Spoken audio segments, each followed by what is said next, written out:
hati-hati. Oke. Dan ada form pertanyaannya juga ya dok kalau mau donor ya. Iya, makanya ketika kita sudah sering donor, walaupun sudah rutin, walaupun mau 100 kali tetap harus ngisi. Iya, nah, betul. karena ada beberapa pertanyaan yang itu berubah-ubah setiap hari keadaannya. Jadi kalau mungkin nggak pernah ke luar negeri, ya mungkin itu nggak berubah. Tapi ketika kita bicara, oh semalam tidurnya cukup atau enggak, hal-hal itu akan mempengaruhi produk darahnya. Karena darah itu bukan sekedar cairan, darah itu organ. Nah, organ jadi, penting juga ya dalam tubuh. Jangan sampai kita niatnya baik menolong orang, pokoknya saya mau donor, ada saudara yang sakit, tapi sebenarnya kita nggak lolos seleksi donor. Makanya harus ada seleksi. Nah, seleksi itu bagian dari kualitas itu tadi. Halo, selamat pagi sahabat PMI. Jumpa lagi sama saya Dea di Japri PMI Solo, jagongan penting bareng PMI. Kalau kemarin kita sudah ngobrol dengan Kepala Markas PMI Kota Surakarta, hari ini saya ngobrol dengan Kepala Unit Donor Darah PMI Kota Surakarta. Ya, ada Dr. Reza di depan saya. Halo, selamat siang Mbak Dea. Iya, selamat siang dok. Nah, ini sebelumnya saya mau mengucapkan selamat nih buat Dr. Reza ya atas amanah baru yang diberikan sebagai Kepala Unit Donor Darah. Sudah lama. Oh, sudah lama. Per November. Berarti ini sudah berjalan ya dok sudah ya. Berproses. Sudah berproses ya. Semoga semakin membawa manfaat bagi masyarakat banyak ya dok ya. Oke. Hari ini saya mau bahas soal komitmen peningkatan kualitas layanan unit donor darah. Karena Dr. Reza tadi kan sudah sejak November ya dok sebagai K-Unit, otomatis sudah ada strategi khusus yang digunakan untuk peningkatan komitmen sendiri kualitasnya. Nah, layanan unit donor darah ini di PMI Solo khususnya, menurut Dr. Reza sendiri gimana sih dok? Ya, jadi terima kasih kesempatannya tim podcast Japri ya namanya. Japri PMI Solo untuk kesempatan waktu dan apa ya, bisa sharing ngobrol dengan saya untuk membahas lah paling enggak apa sih unit donor darah itu. Jadi UDD itu beberapa orang masih bingung Mbak Dea. UDD itu apa? UDD itu unit donor darah. Jadi di PMI itu ada 2 unit besar. Satu unit markas yang banyak yang soal bencana, poliklinik dan sebagainya. Ada juga unit donor darah yang khusus darah. Betul, di sana include dari mulai rekrutmen. Nah, jadi rekrutmen pendonor itu kalau kita bicara kualitas, sebenarnya kualitas paling awal itu dari rekrutmen.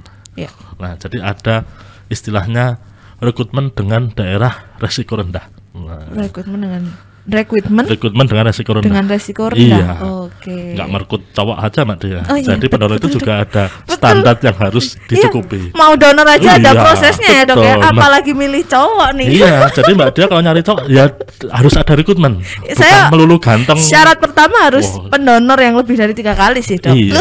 Itu salah satunya. Berarti ketika dia mau berdonor darah, jiwa sosialnya Iya, betul. Mungkin sudah dicek juga ketika donor rutin. Nanti akan kita bahas ya. Akan dicek beberapa parameter penyakit gitu. Jadi kalau merekrutmen nggak hanya donor, cowok juga harus pilih-pilih. Nah, yang setia. Nah, sama donor juga. Jadi ada istilahnya rekrutmen dengan resiko rendah. Resiko rendah. Resiko rendah itu yang seperti apa? Satu, dia tinggalnya bukan di daerah yang ada endemi sesuatu. Contoh di beberapa tempat ada yang endemi malaria.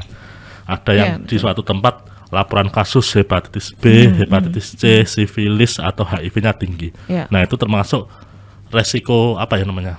Pendonor dengan resiko cukup tinggi. Nah, itu kita hindari. Jadi kita harus melihat pemetaan. Kalau kita di wilayah Solo Raya, kita koordinasi dengan DKK, kita juga punya database pendonor. Kita bisa tahu, oh di suatu tempat kelurahan yang mungkin ada apa ya namanya pendonor dengan resiko tinggi itu, dimana kita punya data. Nah, itu untuk evaluasi kami. Jadi kami harus lebih hati-hati. Dan ada form pertanyaannya juga ya dok kalau mau donor ya. Iya, makanya ketika kita sudah sering donor, walaupun sudah rutin, walaupun mau 100 kali tetap harus ngisi. Nah, karena ada beberapa pertanyaan yang itu berubah-ubah setiap hari keadaannya. Jadi kalau mungkin nggak pernah ke luar negeri, ya mungkin itu nggak berubah. Tapi ketika kita bicara, oh semalam tidurnya cukup atau enggak, hal-hal itu akan mempengaruhi produk darahnya. Karena darah itu bukan sekedar cairan, darah itu organ. Nah, organ jadi, penting juga ya dalam tubuh. Jangan sampai kita niatnya baik menolong orang, pokoknya saya mau donor, ada saudara yang sakit, tapi sebenarnya kita nggak lolos seleksi donor. Makanya harus ada seleksi. Nah, seleksi itu bagian dari kualitas itu tadi. Nah, jadi, contoh berat badannya harus 45 kilo, usia 17 tahun, itu ada persyaratan-persyaratan yang kita adap dari Permenkes. Dan pasti tentunya syarat itu untuk agar kualitas darah yang dihasilkan pun juga aman ya dok. Betul. Jadi aman nggak hanya untuk untuk pendonor, untuk pasien yang menerima darah, dan untuk petugas PMI juga. Ya karena kan darah itu ya tadi nggak sekedar cairan. Dari darah itu kalau nggak dikelola dengan baik, diuji dengan baik, nanti malah bisa bukan menyembuhkan, malah bisa jadi sumber penyakit yang baru. Nah betul, karena bukannya malah menolong ya dok ya, tapi malah membahayakan untuk si penerima darahnya itu sendiri ya. Berarti memang begitu datang itu ada screening awalnya biar aman bukan juga. Hanya datang, kita mau rekrutmen. Nah, jadi kalau di dalam gedung kan pendonor datang nih, kalau saya mau donor itu nanti ada screening. Tapi kalau teman-teman semuanya tahu kalau PMI Solo sering ada kegiatan di Grand Mall, di Mall Solo Square, Paragon, bahkan di Karang Taruna, itu juga ada database-nya di kami. Jadi nggak sembarang tempat kami bisa datangi. Nah, kami harus berdasarkan biodata. Ada catatan-catatan tertentu yang harus kami gunakan. Contoh mungkin itu resikonya rendah tempatnya, tapi mohon maaf lantainya belum keramik. Ya betul. Tempatnya terbuka, kena paparan sinar matahari langsung. Nah, itu juga nanti kualitas darah akan berbeda. Nah, jadi kan ada suhu yang harus dicapai untuk darah itu tetap kualitasnya baik. Betul. Gitu. Berarti itu emang bukan kita ribet atau gimana ya dok ya, tapi memang itu demi menjaga kualitas darah itu sendiri ya. Nah tadi kalau dokter Reza sudah menyampaikan bahwa ada kita mengadakan donor di mall, Karang Taruna, bahkan ada instansi-instansi lain. Nah menurut dokter Reza sendiri, keterlibatan masyarakat terhadap unit donor darah PMI Solo itu seperti apa dok? Sangat luar biasa. Jadi kalau sekarang PMI Solo dianggap baik ya, walaupun kami tahu bukan paling baik. Tapi kami tidak akan bisa seperti ini kalau tanpa bantuan dari semua pendonor. Kami bisa sampai di titik sekarang nggak lepas dari bantuan pendonor. Maulah donor di dalam gedung, di instansi, itu yang semuanya berkewajiban mencukupi, ya pendonor itu tadi. Karena darah itu nggak ada pabriknya. Betul. Kita nggak bisa beli darah. Oh mau ke toko apotek ini atau toko obat, saya mau beli darah, mau bayar berapa juta? Nggak ada. Nggak ada ya. Iya, darah itu nggak bisa. Walaupun mungkin ke depan kita nggak pernah tahu teknologi itu seperti apa. Iya betul. Tapi untuk saat ini ya darah diproduksi oleh orang. Iya betul. Dan nggak semua orang boleh donor. Iya benar kan. Makanya itu berarti kesadaran masyarakat ini yang perlu diapresiasi ya dok ya sebenarnya ya dok ya. Nah kalau setiap tahunnya nih dok, apakah jumlah pendonor ini mengalami peningkatan? Ya jadi kalau kemarin 2 tahun yang lalu ya seperti kita tahu semua Mbak Dea, teman-teman semuanya, pandemi memang merubah segalanya. Iya betul. Jadi adaptasi itu memang belum bisa 100% seperti dulu. Jadi kami stok darah kami di awal-awal pandemi 2019 akhir ya, 2020, 2021, 2022, awal kemarin alhamdulillah masih tercukupi. Nah, walaupun sebenarnya itu di range batas bawah kami. Nah, tapi kami masih mencukupi. Walaupun kalau plasma, kita bicara plasma masih harus kami nggak bisa langsung dikasihkan saat itu. Betul. Jadi kalau Mbak Dea mungkin Mbak Dea juga pendonor plasma kan? Iya betul. Pendonor plasma, bapaknya juga pendonor plasma. Tahulah berapa susahnya kita. Betul. Jadi ketika tahu kita penyintas ada orang butuh plasma, kita mau berdonor pun antri. Nah, antara produksi dan kebutuhan memang belum mencukupi saat itu. Tapi kalau untuk stok darah biasa seperti trombosit, whole blood, FFP, ya alhamdulillah masih di batas aman. Nah, kalau kami rata-rata di PMI Solo itu per tahun donasi sekitar 120.000, Mbak. 120.000 ya, per total tahun. dengan komponennya. Dengan komponennya berarti luar biasa, dan itu sudah bisa mencukupi.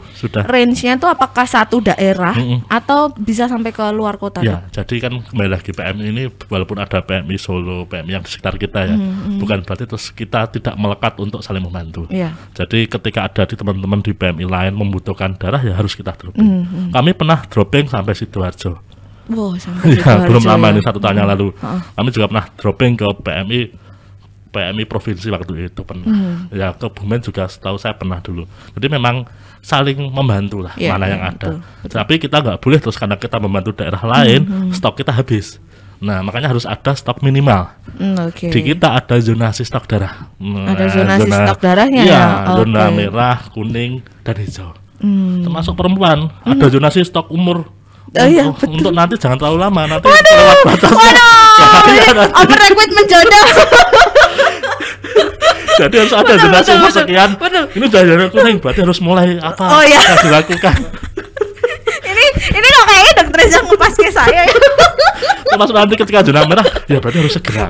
Jangan sampai masa kemasannya lewat. Nah, darah juga seperti itu. Betul. Jadi sebenarnya kembali lagi ya ke darah. Jadi kita santai aja yang ngomong. Darah itu biasanya expired di usia 35 hari. 35 hari. Tapi kami usahakan jangan sampai terlalu di usia terlalu tua ibaratnya. Jadi ketika usia idealnya darah itu sudah harus keluar diberikan ke pasien untuk berobat dan BSC di usia sekitar 20 sampai 25 hari.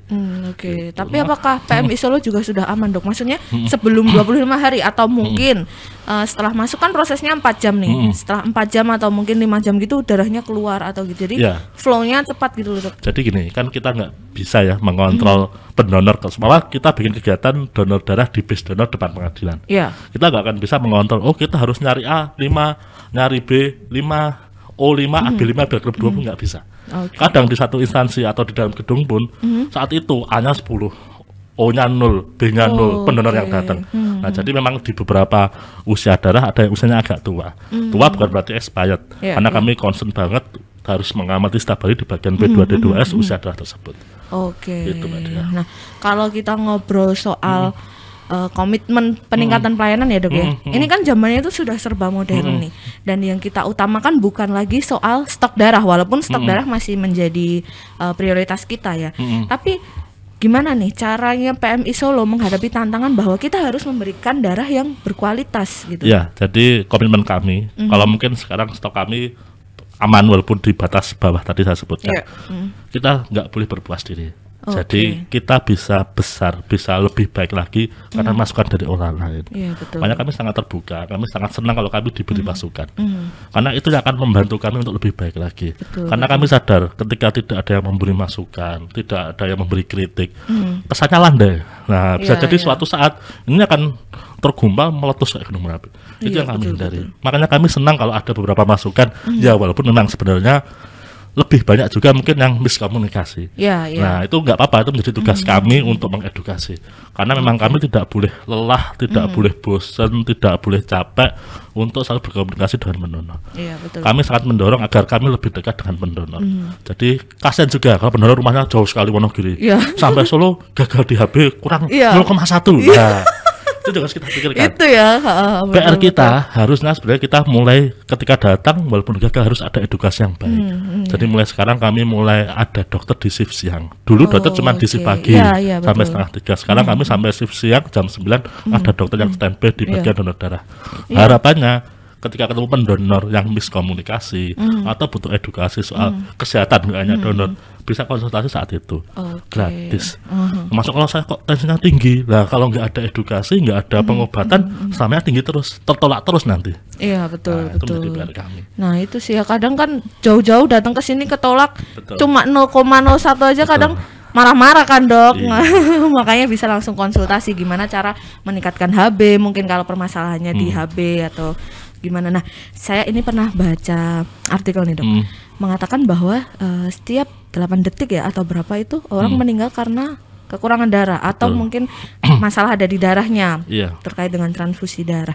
Nah kalau kebutuhan, berbicara soal kebutuhan darah di Solo ini gimana, Dok? Ya, tadi alhamdulillah di sekitar Solo Raya teman-teman juga di PMI Sragen, Karanganyar, Wonogiri, Sukoharjo, terus Salatiga, Boyolali juga sangat support. Jadi tadi pagi saya buka, kan kami ada grup regional. Jadi setiap pagi kami bertukar stok darah. Ketika nanti bagian Humas IT nge-share jam 7 pagi itu stok darah PMI itu akan saya teruskan ke grup regional. Kami saling mantau. Nanti kami teman-teman ada yang tahu, oh stok PMI Solo berlebih nih, masih aman. Di kita agak berkurang, dia akan menghubungi kami nanti. Gitu. Jadi tujuan, dropping. Tujuan kami satu. Makanya tadi kita bukan untuk menang-menangan, tujuan kita untuk kemanusiaan. Betul. Saling bahu-membahu ya. Berarti kalau ngobrol soal regulasinya sendiri gimana, Dok? Tadi kan jenengan menyebutkan bahwa Karisidanan Solo ini kita selalu share info stok darah. Nah, terkait regulasinya gimana itu gimana, Dok? Apalagi jadi, kan kita tuh setiap kota sudah ada PMI-nya sendiri ya. Jadi kalau di Jawa sudah begitu ya. Walaupun di luar Jawa kami tahu masih ada beberapa PMI yang belum. Setiap kota ada. Tapi kami ada pertemuan rutin tatap muka. Kalau dulu harus karena pandemi harus lewat online antara kepala UDD Solo Raya Karsidenan. Jadi kami selalu berdiskusi ada kendala apa di UDD masing-masing. Jadi ketika salah satu UDD itu dianggap baik, jangan sampai meninggalkan yang lainnya. Saling bahu-membahu ya. Kita harus sharing ilmu. Bahkan kita ada namanya konsolidasi.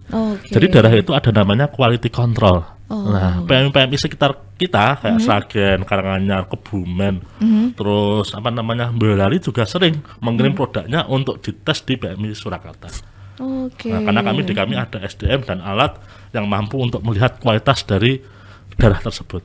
Nah, nanti hasilnya juga akan kami share ke mereka. Ketika ada salah satu produk darah yang tidak sesuai, akan menjadi perbaikan. Di kami pun, di kita, di PMI juga seperti itu.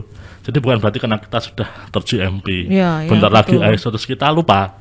Nah, bisa jadi kita menolong orang lain untuk cek kualitas darahnya, jangan-jangan kita mah nggak masuk. Betul. Jadi kita rutin seminggu sekali selalu kita cek mulai trombosit, FFP, PRC, dan whole blood. Berarti produk darah yang dikeluarkan itu pasti sudah kualitinya tuh sudah terjamin ya dok ya, dari BPOM kan sudah memberi sertifikasi GMP. Luar biasa. Dan ini kalau kita ngobrol soal pengecekan darah nih, tadi Dokter Reza sudah menyampaikan tentang di PMI Solo itu ada quality controlnya. Berarti kan alat yang digunakan itu sudah canggih lah ya, kita menyebutnya canggih. Nah, bagaimana cara kita tuh menghadirkan alat-alat itu? Sedangkan PMI sendiri sejak tahun 98 itu kan sudah tidak menggunakan bulan dana. Dan PMI sudah bergerak secara mandiri dari segi apapun. Itu untuk PMI Solo ya? Iya, betul, untuk PMI Solo ini. Tagline kita kan di 2022 ini kita hashtagnya bergerak lebih. Iya, betul. Jadi kalau kita cuman berpuas diri dengan seperti ini, ya nggak akan berkembang lagi. Capaian kita hari ini nggak lepas dari pendahulu-pendahulu kita, senior-senior kita yang luar biasa. Mereka berjuang dan mungkin dulu kalau PMI nggak sebanyak ini Mbak Dea. Jadi mungkin dulu 1-2 orang itu harus menerima permintaan darah, ngambil darah, ngolah darah. Job desk-nya banyak ya satu orang ya. Sampai dia harus memberikan darah ke pasien, ke keluarga pasien dan harus memberi uang kembalian. Dulu kan belum ada BPJS itu. Ya, betul, luar biasa senior kita. Nah, tugas kita sekarang anak-anak muda ini harus menjaga seperti itu. Kita jangan sampai berpuas diri karena kita sudah ter-GMP alat lengkap. Kita harus terus berkembang. Tadi untuk alatnya seperti apa? Jadi memang kita nggak semua alat beli. Karena kita yang nggak mungkin mampu kalau semuanya beli. Karena alatnya luar biasa nih kalau masuk lab PMI Solo tuh wow. Jadi malah di beberapa bagian kayak IMLTD ya untuk pengujian darah itu memang alatnya mahal sekali. Dan itu kita nggak ada yang beli. Jadi kita sistemnya KSO. KSO tuh? Iya, jadi kayak kita bahasa gampangnya kita ditempatkan alat di sini, kita mengambil produk mereka dalam arti tesnya. Nah, gitu. Termasuk juga mungkin ada beberapa komponen timbangan darah itu juga kita nggak beli, diperbantukan karena kita memakai bag tersebut.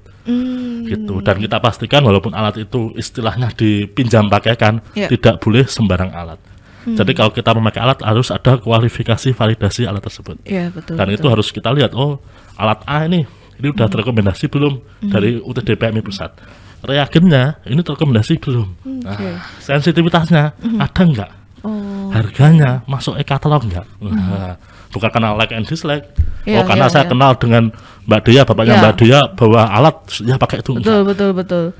Jadi semuanya terbuka dan semuanya ada pertanggungjawabannya.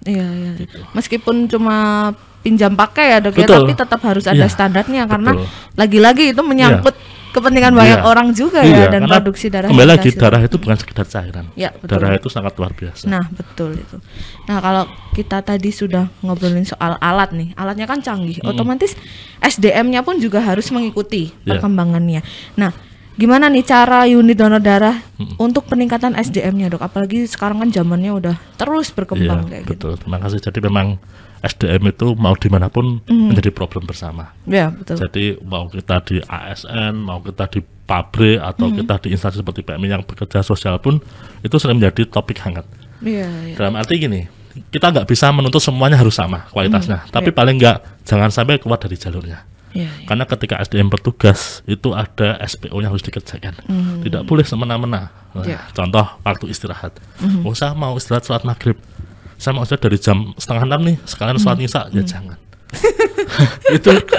itu upaya nggak boleh terganggu. Karena ketika kita berkomitmen nakes, ya itu udah resiko. Saya dokter dulu pas pertama masuk ke kedokteran UNS pun sudah diberitahu, kamu harus siap tidak lebaran di rumah. Tidak mudah, itu sudah menjadi konsekuensi. Jadi kalau sekarang ada nakes yang mempermasalahkan soal wah nakes itu lembur-lembur, ya itu harus konsekuensinya. Gitu. Ditanyakan lagi komitmennya dulu gimana ya? Karena ketika kamu mengambil profesi tersebut, mau dokter, perawat, bidan, mungkin apoteker, sama, itu ya resikonya seperti itu. Radiologi itu juga ada, radiologi yang petugas radiologi, petugas lab analis juga sama. Gitu. Jadi jangan sampai pelayanan kita jam 2 petugasnya masih ngantuk, ditutup dulu 2 jam tidur, nggak boleh. Ketika kita menutup layanan di seberang sana, pasien-pasien kita itu menunggu. Betul. Waktu yang kita lalui, nanti dulu diperlambat itu akan mempengaruhi nyawa mereka. Ya, kita nggak pernah akan tahu ajal itu datangnya seberapa. Jadi tempatkan pasien sebagai saudara kita. Betul. Jadi bila kita punya rasa ibanya ada, rasa memilikinya pun ada. Gitu. Karena pasti beda lah. Contoh Mbak Dia mungkin ketemu pacarnya sekarang, yang sakit, saya satu lagi mantannya. Nggak punya. Saya jomblo. Yang sama dulu nggak jadi. Aduh ya Allah. Dulu yang mana nih dok? Soalnya saya dulu ada banyak banget dok. Salah tanya saya. Jadi memang seperti itu. Jadi kita nggak boleh like and dislike dalam arti karena ini pasiennya saya kenal, pasiennya saudara saya, terus kita harus cepat-cepat. Istilahnya kalau di medis dicitokan, didahulukan jangan. Cito itu harus sesuai indikasi keadaan pasien. Makanya kita jaga malam itu kan nggak mungkin sendiri, ada teman. Memang kalau nggak ada pasien bergantian istirahat boleh. Tapi sedangkan semuanya istirahat, ditutup istirahat, nggak akan baik. Gitu. Nah, berarti kan itu kalau kita bekerja itu intinya adalah dengan empati ya dok ya. Posisikan kita itu sebagai keluarga pasien. Seperti itu. Komitmen, ikhlas itu harus. Nanti semuanya akan menyusul. Betul, apalagi kerjanya di PMI ya, di mana ketua PMI kita Pak Santo itu kan sudah berkata bahwa PMI itu ladang amal. Jadi kalau bisa full power di ladang amal itu ya dok. Kita jangan pernah ragu, takut akan dalam tanda kutip jatah rezeki kita. Iya, betul. Istilah kalau saya bilang dulu ada namanya SK dari atas. Mungkin Mbak Dia jadi bos saya nih, bisa bikin mengusulkan SK, menerbitkan SK, tanda tangan SK, mengaturnya bisa. Tapi jangan lupa, kita masih ada SK dari atas. SK dari atas itu nggak melihat waktu, nggak melihat kesempatan. Kun fayakun terjadi. Iya, betul. Gitu. Ingat ya, masih rezeki itu tidak akan tertukar lah ya. Gini-gini ya masih, alhamdulillah Mbak Dia. Soalnya ini hari Jumat. Tadi habis ibadahnya. Habis ini ngisi bait loh untuk wudhu. Bukan ngisi khotbah ya. Bukan. Walat saya nanti. Yang ngisi khotbah itu Ustadz Gus Rozak namanya. Gus Rozak. Ada ya orangnya di luar ya. Iya, ini udah mandi suci di hari ini. Ya tapi nggak apa-apa kan, saling mengingatkan saja ya dok ya. Nah, kalau saya mau tanya nih, bagaimana cara menciptakan habit itu sendiri dok? Habit bagaimana kita bekerja dengan ikhlas, kita bekerja dengan hati, itu seperti apa dok? Jadi memang habit itu sesuatu yang sulit untuk dibentuk. Betul. Bukan berarti kita menyerah. Jangan karena saya tahu nih si A ini nggak bisa datang on time, terus akan dibiarkan. Jangan. Ya memang tugas kita untuk mengingatkan. Sama, makanya tadi kita di awal bilang PMI itu senang kalau diberi masukan. Karena bisa jadi yang kita anggap baik sebenarnya di luar sana belum tentu itu baik. Iya, betul. Dan teman-teman kita di luar sana itu berkembang sangat luar biasa. Saya masih ingat dulu kalau bulan puasa gini PMI Sragen kayaknya itu stoknya menipis. Ini mereka aman semua. Mereka kegiatan mobil ini sampai tengah malam. Bisa. SDM-nya ada. Dulu nggak ada SDM. Sekarang bisa, kan berarti ada perubahan. Iya, betul. Kalau kita masih santai, kita beranggapan kita masih yang baik, suatu saat kita akan hilang. Jadi kayak HP dulu Nokia kan. Nah, sekarang Nokia bagus lagi nih. Dia balas dendam dok. Makanya itu kita harus berkembang lah. Jadi sekarang itu seperti itu. Kalau kita cuma stagnan aja, kita nggak ada inovasi, nggak mau kerja keras, nggak mau capek, ya gitu. Jadi bukan capek itu apa? Capek itu sukses. Betul. Itu loh ya, itu ditekankan. Kadang teman-teman sekarang capek itu apa tanda tanya. Bikinnya sambil tidur dia. Tiduran. Ternyata dia capek. Mending capek fisik daripada capek hati. Betul sih dok, betul sih. Kalau capek hati itu nanti semuanya benar-benar keganggu. Mending capek fisik buat tidur hilang. Capek hati mau tidur, mau mandi, mau jungkir balik kepikiran terus dok. Ini dari dalam mas itu. Curhatan. Iya, semoga. Dulu saya pernah lihat potongan klipnya terus akhirnya saya tonton full inisial Yuwan itu. Ya. Ustadz Yuwan sama Ustadz Khairul itu. Betul. Tapi kemarin udah lebih halal, saya maafin dok. Oh ya mana? Oh Mbak Dea, ini bener-bener. Salaman tapi? Salaman, alhamdulillah. Oh, akhirnya ya? Ya akhirnya. Setelah berapa lama? Ini momen yang saya tunggu sih dok. Oh, masih ngarep berarti. Kurang lama sih dulu. Oh iya sih. Belum rong tutuk kalau orang Jawa bilang ya.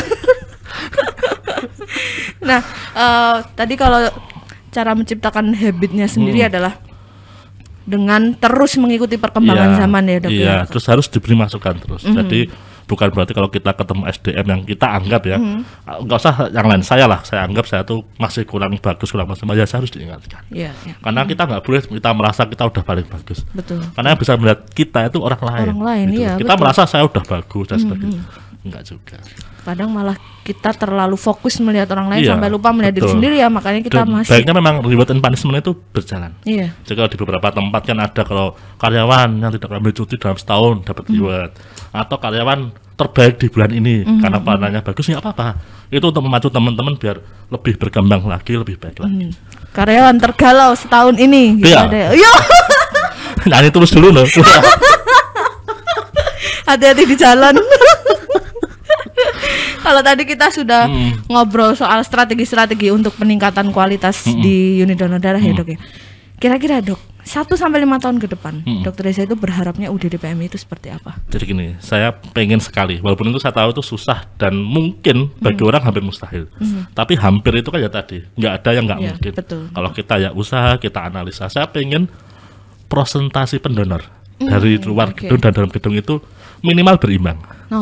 Kalau sekarang mungkin sudah hampir berimbang 55-45%. Dulu sekali dalam gedung itu cuma 30%, di luar 70%. Nah, karena saya pengen orang itu nggak hanya sekedar donor. Harapan saya ketika datang ke PMI dia tahu produk penerusnya PMI. Iya betul. PMI itu nggak hanya soal donor darah loh. Kita ada pelayanan ambulans, ada ambulan COVID, ada ambulan VIP, ada Gria Bahagia, dan Gria Lansia dan sebagainya. Kita juga punya kampus Akbara, biar orang tahu. Dan ketika orang donor di sini sudah menjadi habit kebiasaan, di sini diterima dengan baik, dengan nyaman. Ketika dia pun akhirnya gagal donor, tapi ada yang menghandle dan tanda kutip memberi edukasi dengan baik, saya rasa nggak akan menimbulkan komplain. Iya betul. Jadi pengen saya 5 tahun ke depan ini, satu ya pasti itu tadi persentase donor baiknya minimal berimbang atau banyak di dalam gedung. Kedua, pelayanan lebih cepat. Nah, mau dalam bentuk digitalnya lebih cepat atau bagaimana itu harus lebih cepat. Jadi kita cari ibaratnya cari tempat-tempat yang kita masih anggap terlalu lama. Lamanya karena apa? Satu, atau kurang SDM-nya, kurang jumlahnya, atau komitmennya kurang. Atau alat kita yang terlalu lama sudah uzur, jadi bekerjanya puternya harus 1,5 jam. Siapa tahu ada yang puternya cepat. Ada alat yang bisa otomatis. Cross matching, mencocokkan antara darah donor dengan darah pasien itu sekarang mulai ada namanya cross matching otomatis.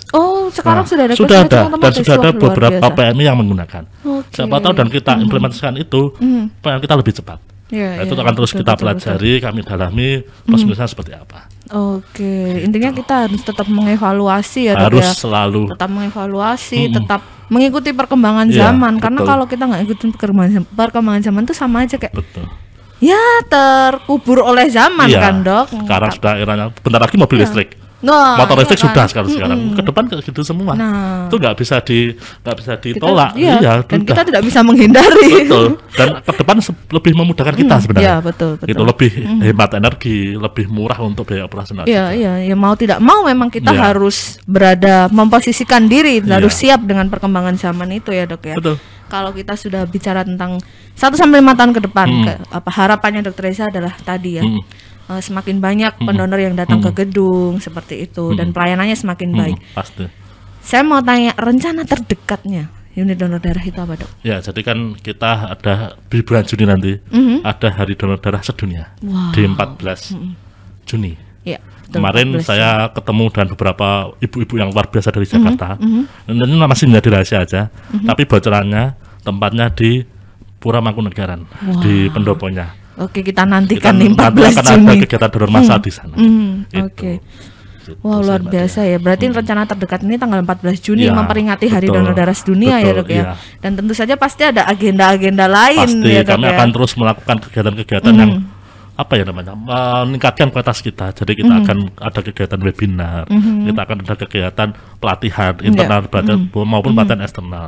Juga ada peningkatan SDM, pendidikan juga akan kami atur secara berkala juga. Wah, luar biasa sekali. Berarti sudah sangat terprogram nih UDD, komitmennya seperti apa nih, sudah tergambar yang disampaikan oleh Dokter Reza tadi ya. Luar biasa dok. Saya boleh minta closingnya nggak dok buat teman-teman di rumah biar pada donor ke PMI? Jadi saya pribadi mewakili PMI mengucapkan terima kasih untuk semua teman-teman semua, baik pendonor ataupun calon pendonor yang belum berhasil. Terus dukung kami, terus bantu kami, terus beri kami masukan biar kami terus berkembang. Karena masukan dari teman-teman, bapak-bapak, ibu-ibu senior itu sangat membantu kami. Betul. Ya jangan sampai kami terlena. Jadi kami sangat suka, sangat senang kalau ada yang DM di IG PMI atau di Telegram dan sebagainya. Silahkan, itu akan sangat membantu kami. Dan jangan lupa ayo donor darah. Ya betul. Stok kami hari ini aman di zona batas bawahnya. Zona batas bawah ya. Karena ya seperti biasa, Lebaran itu banyak instansi yang masih belum beraktivitas secara normal. Iya betul. Ya, dan ada cuti bersama juga. Dan kami kemarin stok kami selama puasa alhamdulillah aman. Ini sudah mulai mendekati. Harapannya sih di minggu ini kita sudah harus mulai menstok lagi di zonasi yang aman. Kita di zona hijau. Terus banyaknya bantu kami. Kami pelayanan 24 jam di PMI Surakarta. Ya, betul. Di bis donor rutin setiap pagi jam 9 sampai jam 1 siang. Gitu, dan sekarang donor pun semakin mudah ya. Ada aplikasi Ayo Donor. Iya, Ayo Donor itu bisa. Luar biasa. Teman-teman bisa ngisi dari rumah, bisa ngecek ketersediaan stok darah. Tidak hanya di PMI Solo loh itu. Bisa nasional.